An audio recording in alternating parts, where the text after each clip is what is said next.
piss him off. I talk, talk, talk, talk. Halo Dara.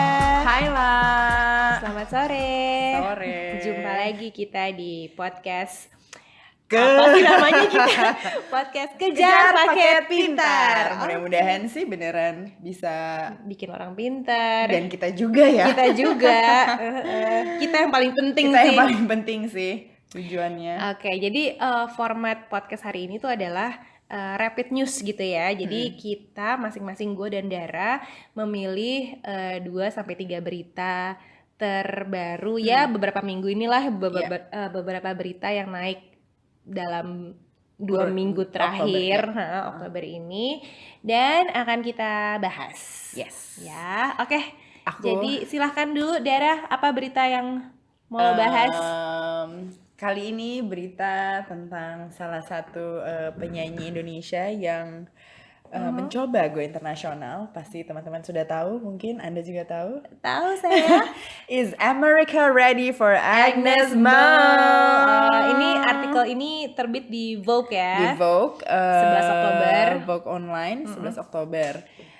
Judulnya itu tadi Is America Ready for Agnes Mo. Seperti yang kita tahu di Oktober ya baru-baru ini juga si Agnes ngeluarin album international record dia pertama kali berjudul X Oke. gitu.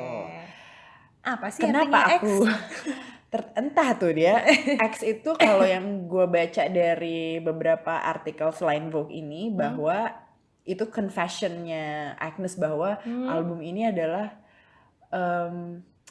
apa ya seperti jurnal apa pribadi pikiran Terjujurnya dia gitu atas selama ini pencarian jati diri dia gitu bahwa mungkin mengalami banyak transformasi terus sampai sekarang dulu kan karena Agnes Monica terus lo menyadari nggak sih ketika dia mau masuk pasar ketika udah Amerika terus udah mulai diproduserin sama Timbaland nama itu jadi Agnes Mo. Iya memang ya, Nah, pas dia gitu. Jadi Agnes Mo nama internasionalnya kan. gitu. Terus jadi kan aku menggelitik juga judulnya gitu Is America Ready for Agnes Mo. Terus kalau aku berkesimpulan sih kalau dari baca sih belum.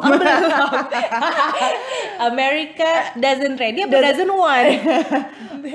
Beda ya. Nah, itu yang belum Kenapa tuh Derek? Kenapa nggak ready for Agnes Mo? karena menurut gue jadi gue mendengarkan single yang dikeluarin pertama nih buat lagu dari album X ini judulnya As Long As I Get Paid kan video klipnya cantik banget gue rasa tuh pasti ada Ana Avanti ini pokoknya Indonesia campur kontemporer gitu lah tapi gue denger lagunya ya Timbaland R&B hip hop catchy gitu sih cuman menurut gue untuk single pertama lebih catchy yang Coke Bottle gitu Like a dollar. iya Oke, kan? terus? Nah menurut gue kenapa mungkin Amerika belum siap gue sih asumsinya kayaknya belum siap gitu saya terima aja tapi belum bisa menembus sampai Billboard atau itu ya karena Agnes Monica nggak membawa sesuatu yang baru di Amerika karena misalnya Asianya, tapi ketiban sama K-pop yang menurut gua lebih di apa ya? Menurut gua K-pop itu Lebih dalam sih penggarapannya penggarapannya itu tuh benar didukung sama pemerintah Korea Selatan gitu strategi K-pop untuk masuk. Bener. Habis itu masuknya melalui K-pop terus pasar Korea Selatan mulai masuk kemana-mana kan. Nah, jadi Agnes Monica nih sendirian udah gitu dari lagu, terus misalnya pakaian gitu seru gitu. Kalau lihat Indonesia sih dia seru banget gitu kan, karena belum ada yang kayak gitu. Tapi ketika di Amerika ya udah banyak. Udah banyak. Ini Beyonce-ish banget kan. Beyonce-ish gitu, yang jadi Beyonce yang kemarin itu kan Lemonade.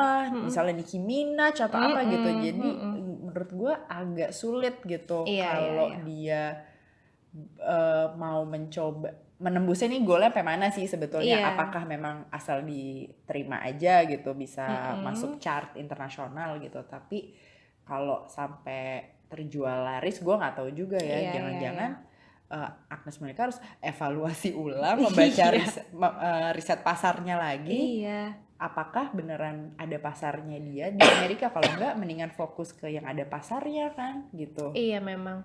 Kayaknya tuh dia tuh gini loh. Menurut lo gimana lah? Dia tuh selera pribadi dia tuh adalah seperti ini ya. Iya, Maksudnya iya. hip hop Timbaland gitu. Heeh. Sementara kalau Indonesia kan sukanya balada-balada Iya, gitu bener sih, bener. kan. Heeh. Nah, nah, nah, nah, nah. Apalah lagu-lagu gitulah ya. Makanya kalau Agnes Mo di Indonesia kan jualannya lagu-lagu balada dia.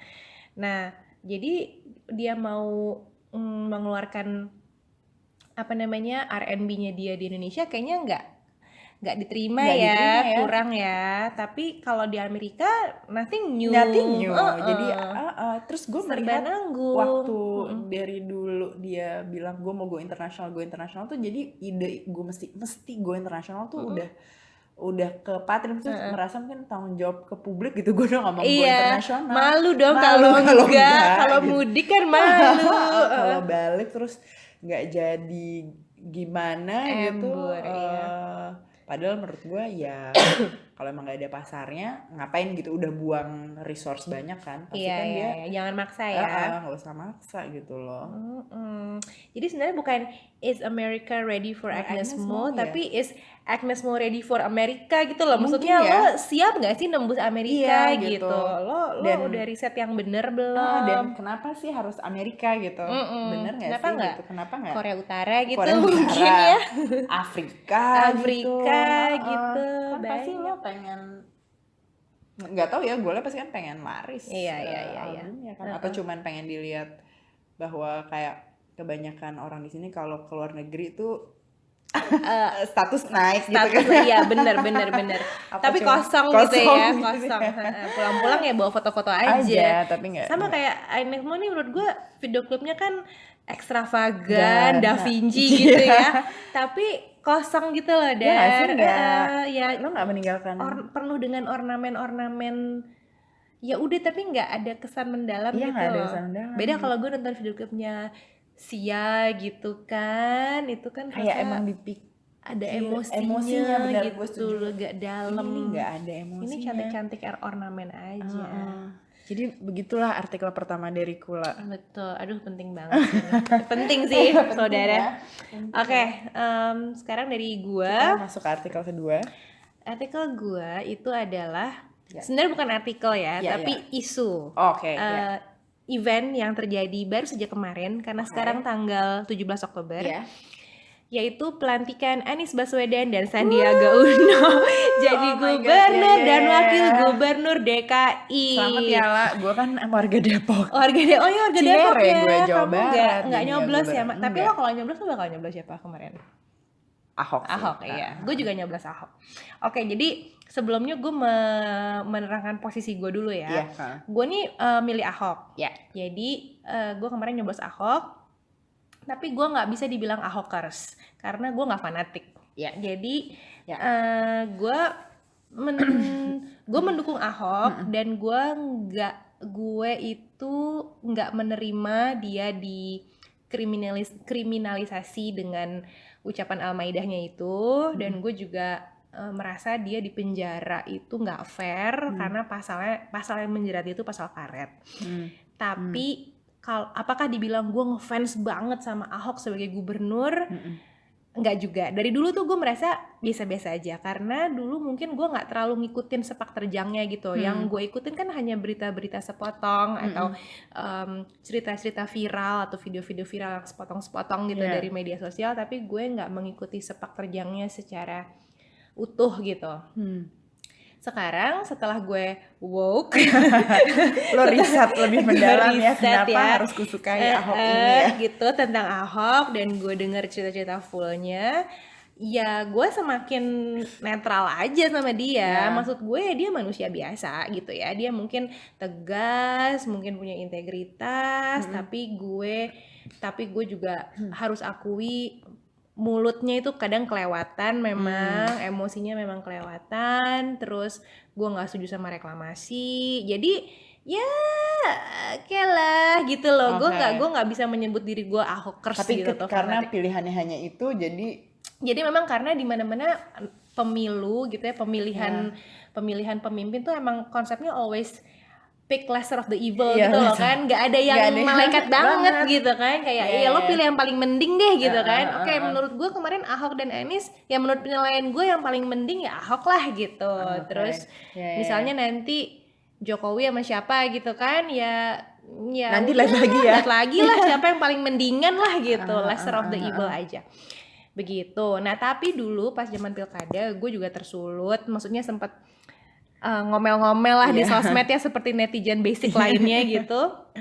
Tapi gue menyadari bahwa itu bukan karena gue membela sosok Ahok, tapi karena tersulut ya mudah pilkada kan ya kita ya disulut. gampang gitu loh, orangnya tuh kurang nggak tebel gitu loh, imannya tuh nggak tebel ya begini, gampang marah gitu kan.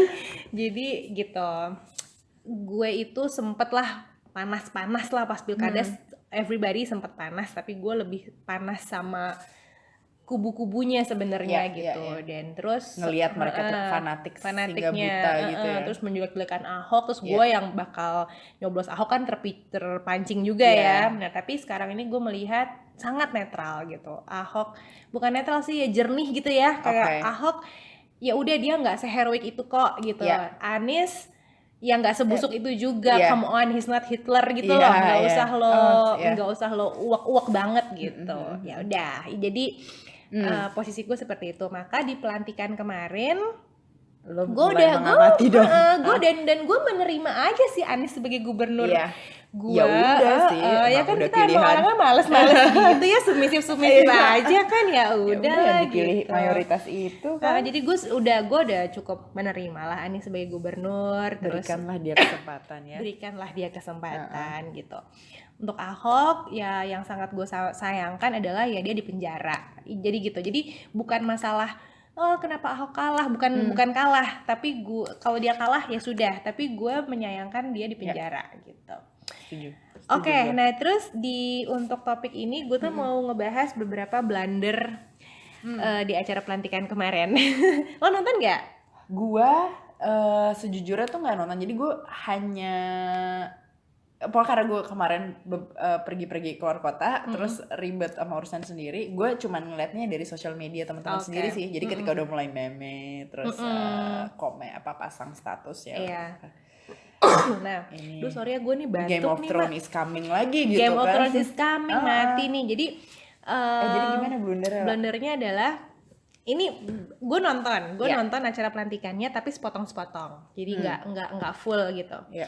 Nah menurut gue ini dari blunder yang ringan-ringan dulu ya, Iya, adalah waktu acara setelah pelantikan kan ada kayak pesta rakyat gitu ya, ada hiburan-hiburan gitu. Terus ada grup musik atau grup penyanyi gitu menyanyikan lagu We Are the Champion kan, ya? We Are the Champion. Nah, dinyanyikan juga sama Anies. Dan menurut gue itu blunder karena itu lo menaburkan garam di atas lukanya para Ahokers gitu loh. Jadi iya. udahlah, ini udah lewat masa kampanye, udah lewat masa kompetitif. Terus lo nggak harus yang kayak hey kita menang loh, gitu. Jadi itu kayak nyinyir ke yang kalah gitu loh. Jadi dan sementara situasinya kan sensitif banget. Lo jangan deh, ini siapa sih yang milih lagu We Are the Champion? Pengen gue toyor deh. Memang harus cari yang netral aja ya. Iya, orang udah sensitif. Lagi-lagi ini bukan salah Anies. Nah, Iya. hal-hal kayak gitu tuh gampang banget dipelintir sama orang-orang. Oh Anies nih, Anies. Padahal bukan salah Anies. Kenapa Gue nggak lagu zodiaknya orkes pengantin racun? itu yang mana sih Mbak? Nanti gue pasang yang ini bintangku yang apa bintangmu? OMPMR ya. Itu lebih cocok kan cocok, pesta rakyat ini. Terus yang kedua, blunder yang lain adalah ada Indra Piliang di acara itu. Lo tau Indra Piliang Nggak siapa tahu, nggak? sorry gue nggak tahu itu, sumpah gue nggak tahu. Gue juga nggak, gue tuh tahu Indra Piliang itu adalah karena dia itu politikus. Ya dia politikus dan dia Orang itu Golkar. ikut pas apa sih namanya? Pas JK, lo pas iya. lo familiar nggak mukanya pas Nggak familiar 2004? Enggak ya? Tapi padahal dia berseliweran ada di dalam tim itu. Iya, lo pas yang ikut-ikut kampanye Iya. itu 2004 ya? 2004 2004 yang kan? pergi Ya sama pas lo 2009. Ya, Ika Indra Piliang itu terlibat di kampanye JK, SBY JK itu waktu 2009. Bener gak sih, Mak? Tapi dia Kok CSIS. SBJK sih? Gue kan ketahuan begonya dia. Ya, Oh, tapi bener dong SBJK dong. bukan, SBJK kan 2004, 2009 kan Oh, 2009 sih. JK Wiranto. Iya. Ya pokoknya gitulah gitu ya, dia Oh, dia politikus lah. CSIS juga ya karirnya. Nah, terus September kemarin Indra Piliang tuh ketangkep polisi karena menggunakan narkoba. Oh. Udah deh, udah tersangka, udah ditahan, tapi kok ya nongol di acara balai kota. Loh, Makanya jadi buat orang yang paham gitu ya, yang kayak loh, terus dia tuh posisinya tuh berdiri persis di belakang Anies, jadi kesorot banget, kesorot kamera, kesorot tapi itu spotlight. jadi bahasan media nggak Nggak, atau enggak? itu gue yang ini, gue yang ngeliat, gue nggak ngeliat di sosmed ya, gue nggak ngeliat pembahasan di sosmed, cuman gue kayak loh, Indra Piliang nih kan harusnya ditahan. Apa udah selesai? Enggak, belum. Baru gitu. Jadi itu lagi-lagi bisa Hologram. dipelintir hologram atau mungkin karton gitu loh. Oh, iya. Karton. Oh, Nggak, iya nggak. sih bisa dipelintir Itu sih. bisa dipelintir lagi yang kayak ada buron di acaranya Anies gitu. Ya itu lagi-lagi nggak penting. Menguntungkan kubu Ahok sebetulnya ya. Exactly. Ini Yeah. makanya blunder-blunder kayak gini. Nah, terus kemudian blunder yang ketiga adalah Jarod nggak hadir kan? Karena Jalan-jalan ke Labuan Bajo. jadi Nah, kesannya kayak gue nggak mau datang gitu tapi ya. memang katanya sih memang nggak mau datang. Memang nggak. Emang ada Nggak, gondok-gondok. gondok, Gosipnya ya. Ya, tapi ya udahlah. Iya, ya udah, maksudnya ya emang Mendingan mending chill liburan aja ya ya. daripada seremonial gini. Tapi maksud gue ya itu lumayan nekat sih dia nggak datang karena ini kan pilkadanya tegang. Iya tegang ya. Jadi harusnya kalau diplomatis dia datang gitu. Dia datang, misalnya liburan doang sebenarnya kan bisa di reschedule-nya dengan gampang kan. Hatinya nggak kuat kali. Hati Pak Jarod nggak suka kuat, nangis. suka nangis. Ya kan? Ember. Takutnya dia nangis lagi. Iya, makanya kayaknya dia hatinya kan halus Halus ya. heeh. Jadi Begitu nanti seremonial apa dia nggak kuat gitu ingat Pak Ahok. ingat Pak Ahok dia masih gondok banget Terus sih Ahok di ingat penjara. ketegangan segala macam gitu Makanya tuh. Mungkin ya. Aki kakak ke Labuan Bajo main sama komodo. Mungkin lagi baca puisi di sana ya. Iya, lagi baca sajak dia di sana. Tapi itu makanya itu sebenarnya itu ya jadi dibahas di sosmed kan kayak ini nggak berhati besar nih gitu. Nah, terus blunder yang paling heboh adalah Anies mengucapkan membawa isu pribumi dan non pribumi di pidatonya. Jadi Ngomongnya jadi gue nggak karena gue nggak tahu tapi gue lihat ketika semua orang Rame-ramenya rame itu di ya. sorry pribumi terus ngasih definisi pribumi apa gitu. Iya, jadi itu kita tuh adalah bagaimana? Ceritanya itu adalah, jadi kan Anies tuh kan di acara pelantikan kemarin tuh 2 kali pidato ya. Yang pertama pidato di Istana Negara waktu selesai dilantik, terus kemudian pidato lagi di yang pas acara pesta rakyat itu gitu ya. Jadi ini udah kayaknya second official speech gitu. Oke. Terus yaudah dia berpidato lah, bla bla bla bla bla bla. Kalau mau tahu teks lengkapnya di Google aja ya. Nah, Ada tuh ya. Ada. Nah, tapi jadi sebenarnya isinya itu normatif ya. Isi pidatonya tuh normatif, standar-standar aja bahwa Jakarta itu milik semua, bukan hanya milik segelintir kelompok. Terus apalagi ya gue nggak hafal deh gitu kan. Terus dia sempat mengucapkan sih kita harus rekonsiliasi gitu karena kemarin sempat terbelah gitu kan, harus bla bla bla. Nah, tapi kemudian dia itu mengucapkan kata-kata indang. Sebentar ya, gue harus buka contekan dulu nih. Dulu kita semua pribumi ditindas dan dikalahkan. Kini telah merdeka. Saatnya menjadi tuan rumah di negeri sendiri. Jakarta ini satu dari sedikit kota di Indonesia yang merasakan kolonialisme dari dekat. Penjajahan di depan mata selama ratusan tahun. Di tempat lain mungkin penjajahan terasa jauh, tapi di Jakarta, bagi orang Jakarta, yang namanya kolonialisme itu di depan mata, dirasakan sehari-hari. Ya, gitu. Ini ya maksudnya gitu lah. Ambigu dan sius gitu gak sih? Iya, maksudnya gini, orang jadi sensi. Maksudnya gini, lo ngomongin pribumi, lo ngomongin siapa gitu kan? Maksudnya apa? Maksudnya lo mau ala Trump nih, Make America Great Again gitu Iya, kan, maksudnya oke. ala lo mau bawa konservatif lagi nih Iya, gitu, iya, bawa kaum pribumi, kaum Islam, kaum mayoritas harus menjadi megang. raja aja dan kemudian menutup pintu untuk minoritas gitu kan, padahal dia sendiri bilang bahwa Jakarta adalah melting pot, bla bla bla. Ya udah orang sensi banget lah gitu.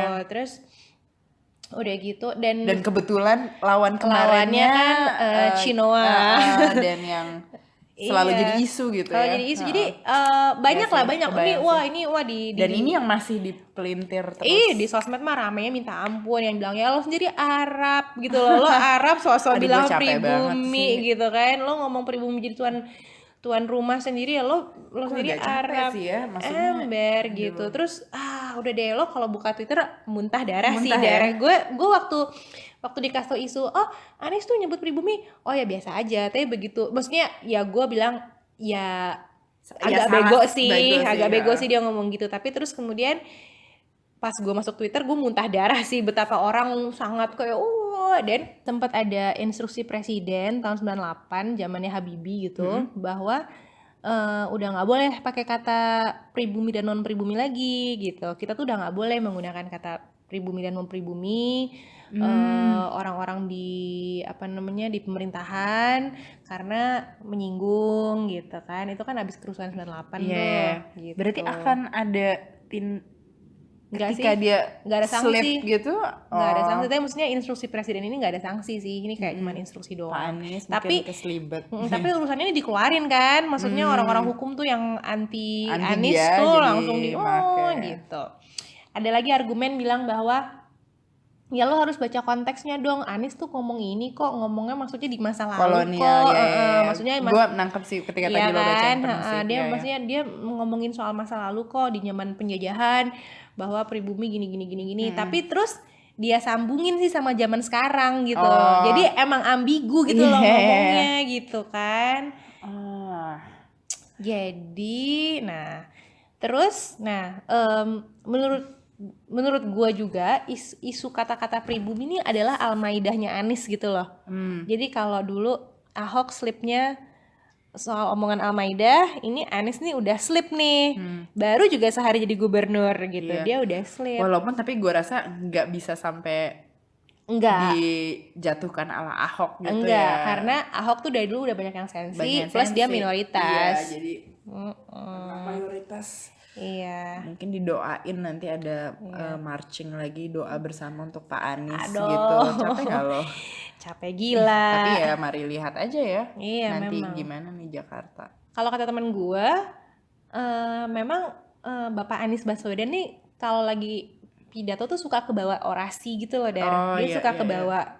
Ya itu kebayang itu sebenarnya teksnya kan udah dibuat sebelumnya kan gitu. Ini bukan speech yang spontan gitu, tapi dia memilih kata-kata itu nggak tahu dia mungkin suka orasi gitu kan. Terus kemudian yang kedua disayangkan karena speechnya dia itu kayak speech berbau-bau kampanye gitu loh, yang merangkul wahai umatku gini gitu loh. Jadi harusnya dia itu kan udah jadi gubernur, harusnya tuh jangan bahas yang hal-hal retoris lagi, tapi hal-hal yang teknis aja gitu loh, kayak oke, kita jadi gubernur, kita akan mengerjakan ini, kita akan bekerja lalalala. Jadi jangan ada kata-kata menurut gue ya. Tapi dia suka berbunga-bunga gitu berbunga sih. Flowery words kan, menenun kebersamaan, apalah itu merajut merajut kasih atau apa.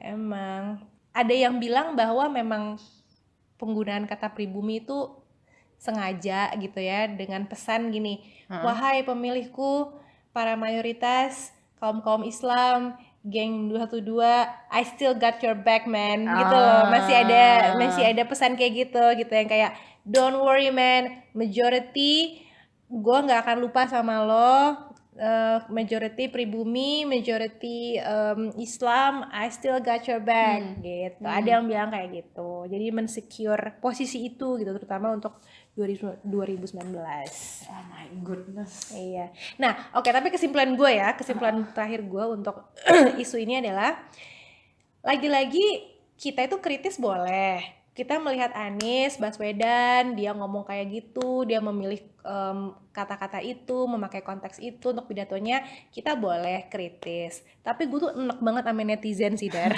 Kesimpulan gue itu selalu mulai dari Raisa sampai Anies, semua salah netizen gitu. Gue tuh bingung kalau pengen Muak gue. ketemu muka gitu gak sih sama yang makanya gitu. Maksud gue memang omongannya Anies tuh mungkin memang gak tepat ya secara situasi dan timing, tapi netizen itu punya energi yang sebegitu banyak untuk marah-marah sama Anies gitu ya. Lo coba, lo energi lo tuh mending marah-marah. Gue masih terima kalau netizen tuh marah-marah soal korupsi IKTP, soal HAM-nya Munir gitu ya, soal Senturi atau apalah hal-hal lain yang gak terselesaikan. Tapi gimana ya, energi netizen tuh suka gue juga mungkin jangan paham-paham banget enggak ya gitu, karena iya, semua kan viral aja gitu. Oke, Anies mungkin punya agenda, punya ambisi. Semua politisi pasti punya agenda dan ambisi. Tapi ya kita harus kritis terhadap agenda dan ambisi orang-orang itu. dan Tapi suka fanatik berlebihan itu tapi itu fanatik dan energi lo tuh Ketika berlebihan udah untuk bencinya, perang, untuk benci. perangnya. Oh, come on. Gila. Iya gitu.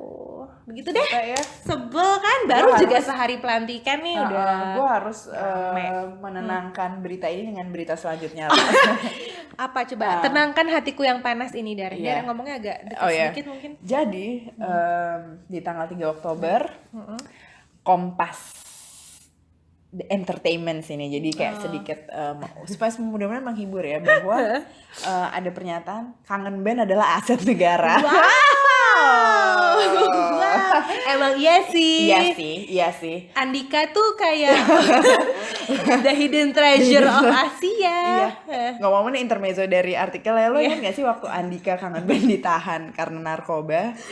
Terus gue lupa, gue baca netizen juga atau gimana yang ngomong gini, siapa sih yang ngasih tahu Andika kalau mau cakep pakai narkoba? Salah deh. Kesel deh. Siapa bilang lo udah ganteng kok. Masih perlu pakai narkoba. Masih pakai narkoba lagi. Anjrot.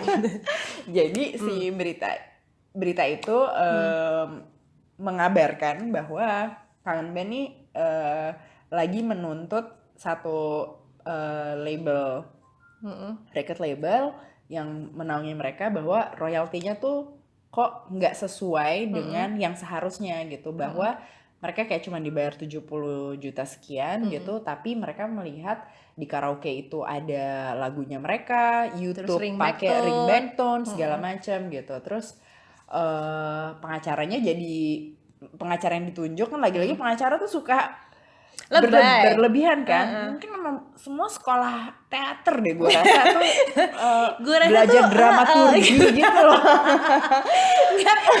Pengacara itu double job bisa jadi pemain teater Iya, sebenarnya. bisa main teater menurut gue. Hotman tuh bagus kali ya.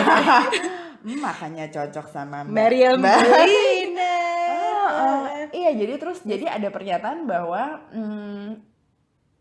kenapa dia mau maju dengan kasusnya si Kangen Band ini, karena karya-karyanya Kangen Band itu perlu dilindungi gitu sebagai bagian dari karya anak bangsa yang jadinya aset negara gitu kan. God. Hatiku langsung terusik gitu atas pernyataan ini gitu, bahwa terus gue berpikir apa memang patut dilindungi, apa memang patut dilindungi ya. Menurut gue sih kalau memang dia ditipu oleh record label ya mesti ditindak sih, wajar dituntut, tapi sangat berlebihan ketika udah menyatakan tuh aset negara, karena menurut gue karyanya nggak menambah value hidupku sama sekali,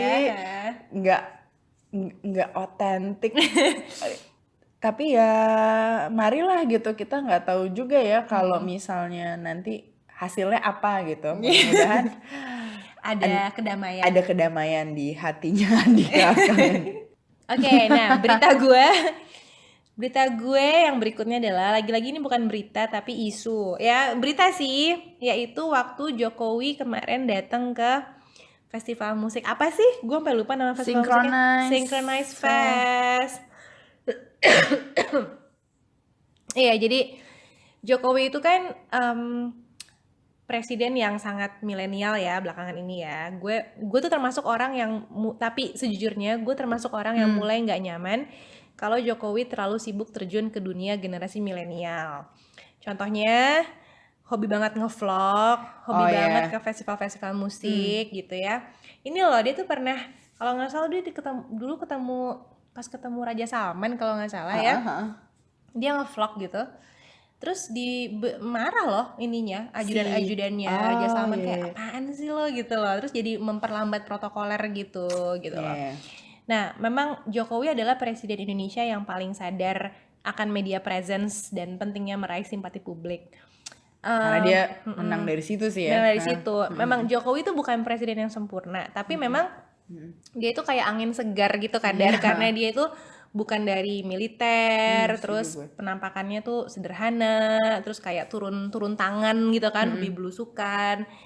Nah, tapi apakah berarti dia sempurna? Ya jelas enggak. Jokowi itu masih punya banyak kelemahan dan ketidakmampuan. Maksudnya dia itu oke dalam hal ekonomi, dalam hal infrastruktur dia kencang banget, tapi dia itu nggak bisa ngatasin hal-hal HAM gitu ya, hal-hal politik tuh dia tuh nggak paham gitu loh, nggak ngerti. Maksudnya jadi tuh nggak terselesaikan. Makanya gue juga kayak waktu pas pilkada tuh orang udah berdarah-darah ya, udah 212, udah demo-demo, udah apa terus itu kan dia cenderung diem aja kan. Jokowi cenderung nggak ada tindakan tegas gitu loh, dia tuh serba kejepit gitu loh, serba takut. Terus kayak waktu Gatot Nurmantio kemarin gitu ya, dia itu kan sebagai jenderal tuh kelakuannya udah nggak bener, kata saya udah haus kayak melewati kewenangan dia karena dia ya gitulah gitu agendanya banyak. Itu presiden tuh sebenarnya bisa marahin dia gitu loh, bisa ngasih dia sanksi, bisa marahin lah etis, tapi diem aja gitu. Jadi untuk soal politik, soal HAM gitu, isu sosial tuh dia tuh doesn't have the balls gitu loh, menurut gua ya Jokowi. Jadi tapi di sisi lain ya memang dia bekerja, memang benar, memang dalam hak ekonomi tuh dia kencang gitu. Gue setuju sama lo sih ketika misalnya dia engage sama millennials gitu, terus memakai medianya millennials sih nggak apa-apa, tapi isu yang dikedepankan kan mungkin ya misalnya balance juga gitu, bahwa kayak kita pengen tahu juga tindakan dia terhadap yang misalnya tadi HAM yang belum selesai gitu, terus apapun itu mungkin kenapa nggak dia vlogin juga seperti Awkarin curhat gitu ya. Exactly. Dia tuh punya channel yang ditonton oleh banyak gitu, orang. Mungkin dia bisa bilang gitu. Jadi daripada kita ngeliat dia diem aja ngapa-ngapain, cuman kita pengen tahu gitu bahwa misalnya jangan dia, ya gue nggak tahu bahwa mungkin kalau presiden nggak mungkin secair itu ya, bahwa bisa cerita kalau isu HAM tuh super sulit diselesaikan. Misalnya belak-belakan aja kenapa Munir nggak kita masih nggak jadi prioritas, atau kenapa gue nggak marahin Jenderal Gatot gitu kan gitu. Mungkin dia bisa bikin vlog tentang itu ya, at least menerangkan kepada anak muda gitu ya. Jadi isu yang dia angkat tuh semua isu gitu kan, jadi kita nggak ngeliat bahwa kayaknya dia maunya ngerjain apa, dia fokus sama ini aja deh ya, walaupun gue tahu sih ngurusin negara dan banyak permainan politik sih, kayak dia itu dicengkram sama Mama Mega gitu-gitu loh, itu kayak gitu-gitu tuh agak sulit. Mama Mega masuk dong vlognya dia. Mama Mega tuh makanya ngevlog bareng kayak gitu. Nah tapi tapi citra Jokowi di lingkungan gua ya, lingkungan bahkan kita kan udah milenial tua ya gitu di lingkungan perempuan dan ebes-ebes gitu, citra Jokowi itu tetap positif gitu, tetap adorable, lovable gitu kan, pekerja keras, down to earth, karena Jokowi pinter banget mencitrakan dirinya, suka guyon-guyon kasih sepeda ya kan, rajin bikin vlog, ikan apa yang bisa nyanyi, ikan Fauzi. Terus mempopulerkan Dari selfie. mana? Dari Sabang sampai lihat ini dari Sabang sampai Merauke. Dari mana Pak? Sama sampai mana? Oke. Oke, kalau ada yang nggak tahu videonya nonton ya, Search cari ya. deh. Search aja lah Ya, pokoknya. bener sih. Jadi masih tercuri rajin ke hati konser. orang-orang ya. Orang tuh kecuri gitu. Jadi Ketuku lah. ketuku, Itu tahu sih, banget tahu apa banget. yang lagi ngetren Ih, gitu kan, benar sih. es kopi tuku gitu. Jadi dia itu pinter, dia tuh sadar gitu, dia tuh sadar media presence dan dia manfaatkan, dia berusaha mencuri hati millennials. Kenapakah begitu gitu kan? Iya, Konon katanya karena Jokowi itu nggak punya partai, Oke. terus dia itu nggak punya orang yang bisa dia percayai. Katanya tuh Ibu Irina Jokowi tuh sampai pernah nangis curhat gitu loh, yang kayak siapa sih orang yang bener-bener bisa kita percayai, karena dia merasa kanan kiri tuh pengen memanfaatkan Jokowi, pengen memanfaatkan mereka gitu. Jadi siapa sih yang bisa kita benar-benar percaya gitu? Nggak ada. SBY itu masih punya orang-orang kepercayaan dalam kabinetnya gitu. Yeah. Ada 3 menteri kalau nggak salah yang Duh, bener-bener House House of of Cards Cards kan, kan, yang bener-bener dia percaya. Tapi kalau Jokowi itu nggak punya. Jadi backup dia adalah publik gitu. Jadi tuh dia tuh merasa dia harus dicintai sama publik. Dia harus populis gitu. Dia harus merebut hati anak-anak muda. Dan nggak susah karena anak-anak muda itu gampang terpesona sama hal-hal yang nggak substansial, vlog. Makanya ya, mungkin sosmed. jangan-jangan anak muda itu yang harus kembali mengingatkan kayak, Pak, oke, kita paham lo udah Oke, lo seneng nih sama exactly. dunia kita gitu. Tapi please educate kita juga tentang isu yang lebih penting. Exactly, Ya nggak sih? exactly. Anak Misalnya, muda tuh harus balik kritis balik gitu. kritis gitu. Jokowi mungkin akan susah sebelak-belakan itu ya, Iya lagi-lagi sih. sebenarnya bukan karena karakter dia, tapi karena itu dijepit kanan kiri gitu Iya, loh, iya, dijepit partai, dijepit Salah dikit aja ya, blunder dikit. itu tuh dia kelar sih. die gitu. Jadi kita sih gitu loh, maksudnya Iya. emang kita anak muda mah. Udah dong. Anak muda dong gitu ya. Kita harus kritis, kita harus Setuju harus gue. mengingatkan, jangan ala Kinan Pierce ya, dia datang ke With The Fest langsung wow Jokowi. Maksudnya that is so basic menurut gue gitu loh. Jokowi datang ke With The Fest apa Synchronized Fest tuh semua orang, dia datang ke Idea Fest yang bareng si vlogger Casey Neistat itu, terus kayak semua orang. Iya. Gue tuh agak mulai enek ya waktu dia itu ngundang youtuber makan di Istana Negara. Oh iya, gue tahu. Oh iya.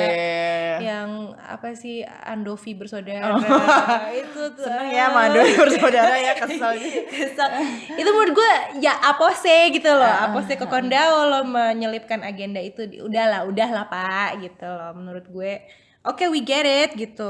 Lo into millennials. Kasih tugas aja sekarang, mereka harus angkat isu. Iya, ya nggak kan sih? ya. Suruh riset isu ya. Jangan cuma lo makan siang di Istana Negara terus lo vlog tentang hal itu terus selesai. Udah selesai. Jangan gitu doang dong. Capek mah. Oke, lanjut dengan berita yang lebih santai. Berita kedua berikutnya adalah berita terakhir deh dari gue. Oke. Berita Berita paling penting, iya. Iya, berita paling Siap-siap ya pendengar ya. Siap-siap. Ini penting banget loh. adalah Nikita Willy Iya. masuk unit gawat darurat karena makan pedas. Selesai. Thanks. Gue agak bingung menanggapinya karena gue nggak pro dan kontra, jadi kayak terima kasih atas ngingetin, karena kalau gue makan terlalu banyak pedas ya Bisa masuk UGD gitu, terus pacarnya Trims. nemenin gitu. Trims. Titik ya. Aduh, kok cantik kurang mengukur gitu batasannya gitu. Tahu dong, biasa makan cabai 2 sendok, jangan 5 sendok. Ya ampun. Tapi oke, itu memang kita mau mengajukan pengen menggugat wartawan entertainment ya, wartawan entertainment di website gitu tuh apa maunya sih Iya. gitu ya. Mereka- Oke, targetnya tuh berapa ya kira-kira? Satu wartawan tuh dikasih target berapa artikel ya sehari? Nah itu dia, gue tuh nggak tahu lah gitu, ketika apakah rapat redaksi itu, pokoknya misalnya ketika rapat redaksi yang khusus bagian entertainment, lo pantai sosial media artis Pantau. ini gue pantai ya, sorry ya. pengen ke pantai ya sis, ya Allah. Memantau sosmed itu terus langsung angkat gitu ya, jadi gue Iya. nggak, apakah asal Tapi kayak gue kepancing kan, gue buka. Iya, clickbaitnya sukses. Clickbaitnya sukses. Jadi itu gue nggak tahu how does that work sih. Ala headline apa, Jessica Iskandar Nggak tahu kalau Jennifer Bahdim kehilangan tasnya tas. hilang gitu. Oh, jadi ada berita begitu, pendengar.